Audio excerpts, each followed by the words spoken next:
भोजन खरीदने के बाद शराबी ने जो है दोनों ने बैठ करके मन भर के तृप्ति के साथ में भोजन किया और उस बालक ने जो उसका पेट भर गया था और उसने शराबी का जो है पुराना कोट ओढ़ लिया, उसे नींद आ गई थी।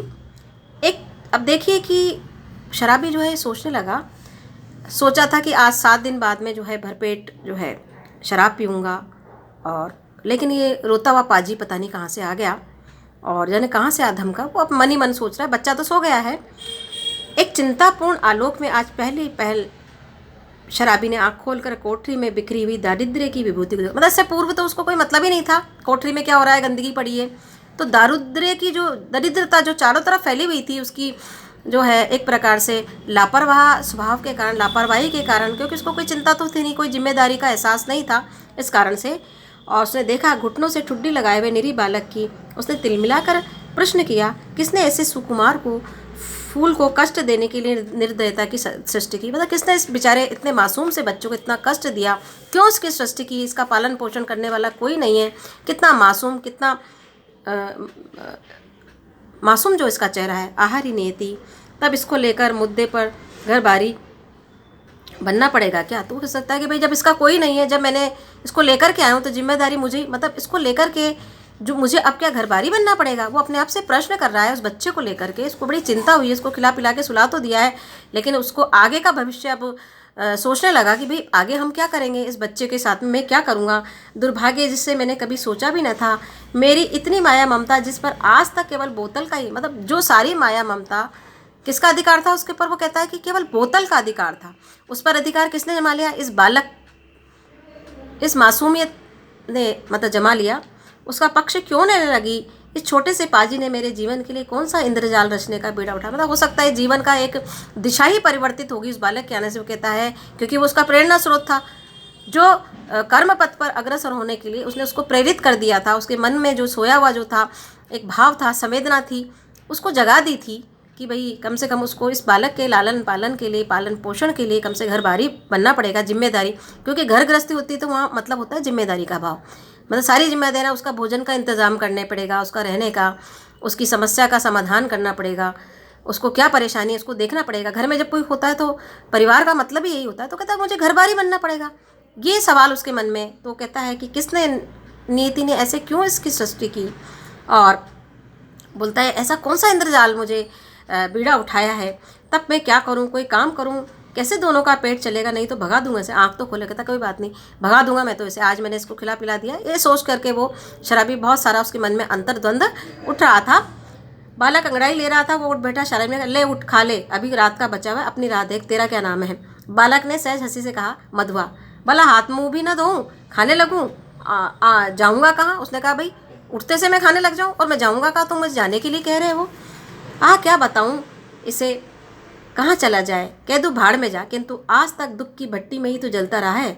तो वो चुपचाप घर से झल्लाकर सोचता हुआ निकला, ले पाजी अब यहाँ लौटूंगा ही नहीं, तू ही रहे इस कोठरी में। वो कहता है कि भाई आज तक मैं जिस दुख की भट्टी में जल रहा था, आज तक जलता ही रहा है, क्योंकि कोई उसका था नहीं मन में। शराबी घर से निकला, गोमती किनारे पर पहुंचने पर उसे स्मरण हुआ कि कितनी ही बातें वो सोचता आ रहा है, पर कुछ भी न सोच सका। हाथ मुंह धोने में लग रहा, उजली धूप निकल आई।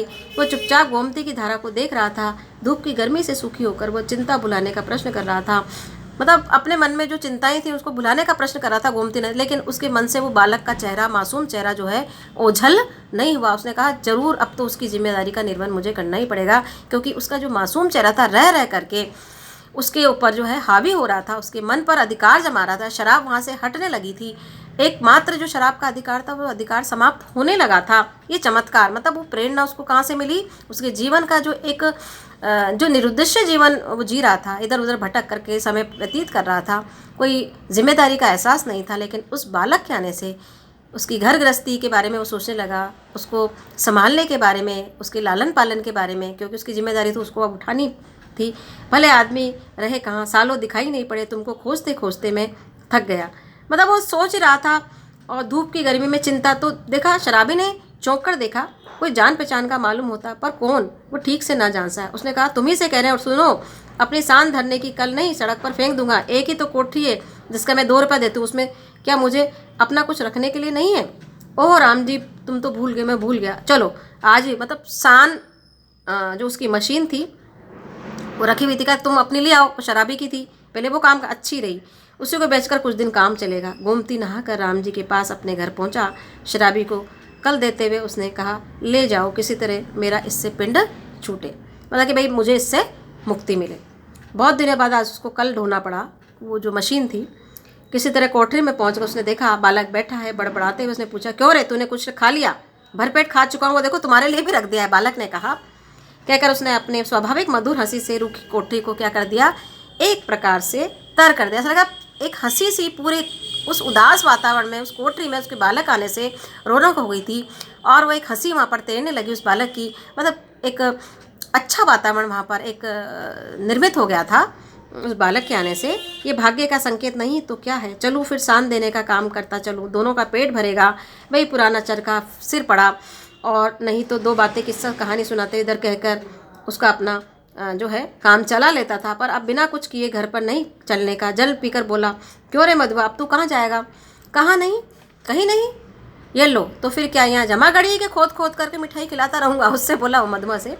तब कोई काम करना चाहिए, करेगा जो कहूँ। अच्छा तो आज से मेरे साथ घूमना पड़ेगा, ये कल मैं तेरे लिए लाया हूँ। चल आज से तुझे शान देना सिखाऊंगा। कहाँ इसका कुछ ठीक नहीं, पेड़ के नीचे रात बिता सकेगा ना, कहीं भी रह सकूंगा, पर उस ठाकुर की नौकरी न कर सकूंगा। शराबी ने एक बार स्थिर दृष्टि से उसे, मतलब मैं कुछ भी कर लूँगा लेकिन वो ठाकुर साहब के यहाँ वापस नहीं जाऊँगा जिन्होंने मेरे साथ दुर्व्यवहार किया, वो बालक बोला। बालक की आंखें दृढ़ निश्चय की सौगंध खा रही थी। शराबी ने मनी मन कहा, बैठे बिठाई ये हत्या कहाँ से लगी? अब तो शराब न पीने की सौगंध मुझे लेनी पड़ेगी। और वह वस्तुओं को टटोलने लगा, अपने कोठरी को संभालने लगा।